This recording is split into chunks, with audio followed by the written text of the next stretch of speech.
Всем привет! И для вас очередное видео без лишних слов. Ножки, которые я не смогла оставить без внимания и оставить их не записанными. На процедуры приходят разные клиенты с разными проблемами. И работа с каждым клиентом должна быть индивидуальной. Сегодня я столкнулась с таким вариантом проблемы. И мой вариант решения данной проблемы вы увидите в сегодняшнем видео. Перед началом работы, если вы не планируете делать ванночки для ног, для комфорта клиента дайте ему влажные салфетки, чтобы клиент протер ноги. Тогда клиент будет чувствовать себя уверенно с чистыми свежими ножками. После ноги обрабатываем антисептиком. Взяв анамнез у клиента, что же случилось с ногтями, я выяснила, что здесь было длительное время покрытие гель-лак, которое снималось самостоятельно на распаренные ножки, поэтому снималось вместе с ногтями, ногти ломались под корень. Для начала щипчиками срезаем все безобразно торчащие кусочки. Делайте это аккуратно, чтобы клиент не испытывал болевых ощущений. Ногти больших пальцев сломлены под корень. Здесь нужно проверить, не впивается ли уголок в кожу, чтобы не было вросшего ногтя. Для того, чтобы найти вросший уголок, аккуратно заводим кюретку под ноготь и приподнимаем край. В данном случае ноготь не сильно, но уже впивался в кожу. Боли клиентка не испытывала, но уже ощущался дискомфорт, поэтому эту проблему нужно убрать. Хорошо приподняв уголок, щипчиками для вросшего ногтя, это щипчики с удлиненным носиком, нужно срезать этот угол. Срезать его нужно таким образом, чтобы не осталось угла. После кюреткой снова проверяем, чтобы уголка не было. Со второй стороны ноготь тоже нужно проверить. Заводим кюретку, ищем уголок, его нету, ноготь ровный, в кожу не впивается. Переходим к опилу свободного края. Я беру пилочку с абразивностью 160 грит, придаю форму свободному краю. В некоторых местах ноготь сорван под мясо, и эта зона очень чувствительна, поэтому работайте очень аккуратно, чтобы не ранить клиента. Зашлифовываем торцы ногтей и придаем форму. Делать овальные ногти на ногах нельзя, ведь такая форма является частой причиной вросших ногтей. Все, что вы можете сделать, это лишь слегка смягчить угол ногтя. Теперь бафиком зашлифуем ногтевую пластину и снимем с ногтей глянец. Также бафиком зачищаем все отслойки и расслоившиеся участки на ногте.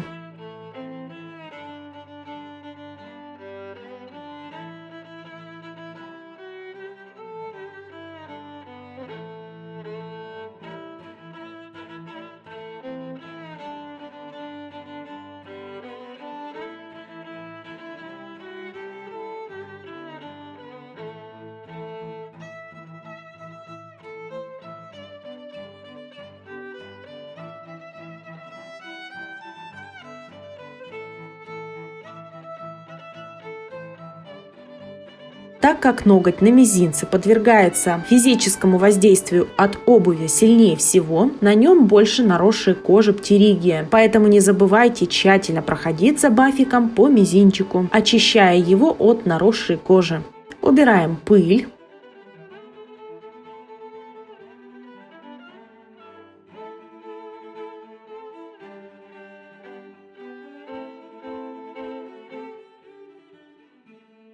Теперь околоногтевую кожу покрываем ремувером. Если вы делали ванночки для ног, то ремувер не требуется.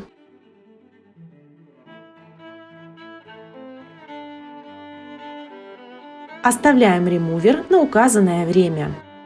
Салфеткой убираем излишки ремувера. И начинаем работать пушером. Аккуратно отклеиваем кутикулу и приподнимаем ее. Не делайте сильного давления на ноготь. Движения должны быть мягкими, подталкивающими.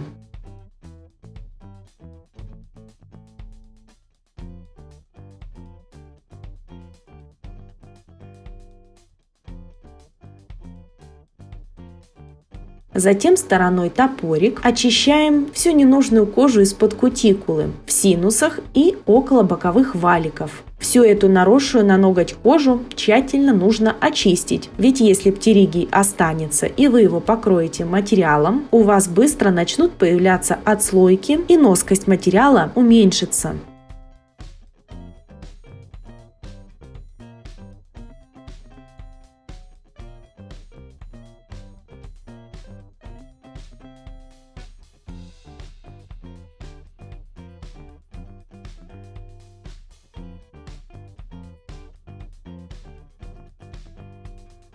Теперь обрезаем всю ненужную кожу. Кутикулу на ногах следует обрезать щипчиками, а не ножничками. Но если ножничками вам работать удобней, это не будет считаться страшной ошибкой. Главное помнить о стерильности и безопасности клиента. Нокожницами также срезаем всю ненужную сухую кожу. Здесь была мозоль, которая давно лопнула, осталась только кожица. Несмотря на внешний вид, в педикюре часто встречается такой вариант, что кожа тонкая и сосуды находятся очень близко. Поэтому в педикюре с обработкой кожи лучше не переусердствовать.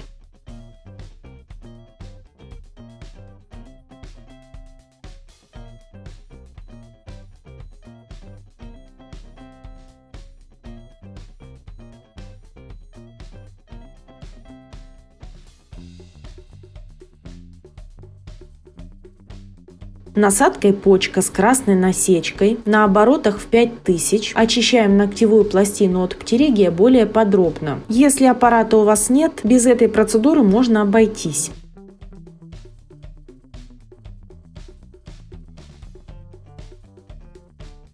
Далее насадкой шар с красной насечкой или любой другой удобной для вас насадкой следует зашлифовать кожу и место среза. Так мы убираем все заусенцы и шлифуем кожу.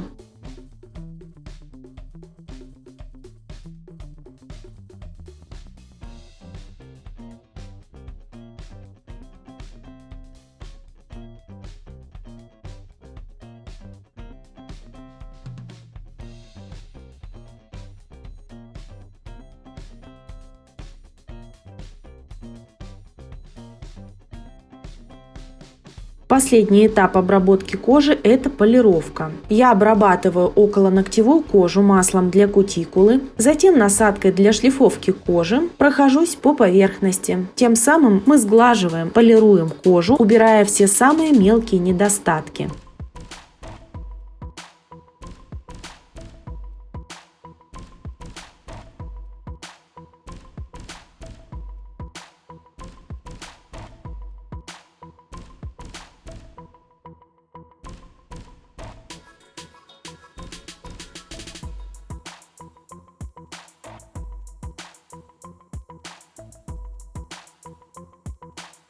Если на ноготь попало масло для кутикулы, не стоит паниковать, что от этого будет покрытие носиться хуже. Стоит просто правильно подготовить ногтевую пластину. После полировки кожи влажной салфеткой я хорошо протираю ногтевую пластину, убирая остатки пыли и масла. Так как мы глубоко заходили под ноготок, убирали вросшие частички ногтя, после опила обязательно эту часть нужно обработать. Салфетку, смоченную в хлоргексидине, я завожу под ноготок около бокового валика. При этом клиент не испытывает никаких болевых ощущений. Аккуратно заведя салфетку, мы ее подталкиваем вниз и вынимаем. То же самое делаем с другой стороны. Здесь мы вырезали кусочек вросшего ногтя, поэтому салфеточку также заводим под ноготок, хорошенечко заправляем в места, где был вросший ноготь, и затем аккуратно убираем салфетку. Хлоргексидин – это лекарственный препарат, который применяется как антисептик и дезинфицирующее средство. Он эффективен в отношении бактерий, вирусов и грибов. Теперь ногти обрабатываем нейл-препом. Чтобы лишний раз не сглаживать чешуйки, даем нейл-препу высохнуть самостоятельно. После ногти покрываю кислотным праймером. Следом идет покрытие базой. Базой покрываем в тонкий слой. Следим, чтобы база не затекала на кожу, поэтому в труднодоступные места можете добраться кистью в волосок.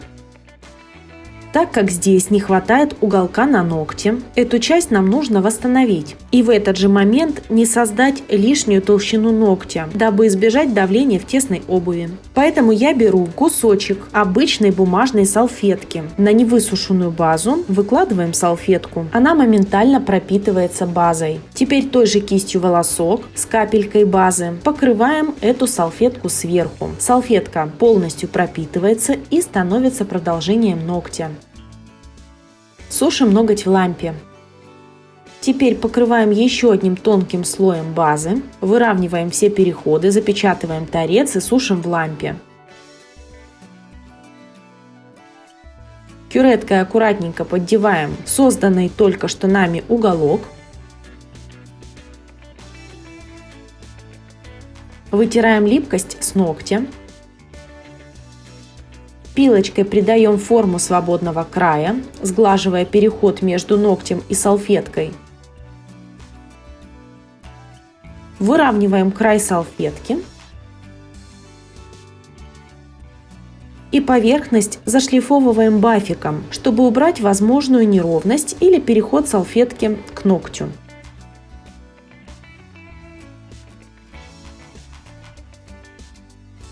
Теперь ноготь остается покрыть гель-лаком. Снимая видео, конечно, делать работу очень тяжело, ведь через камеру смотреть нереально. Поэтому сразу простите, если где-то вам не видно или где-то я мазнула. На самом деле это было очень неудобно.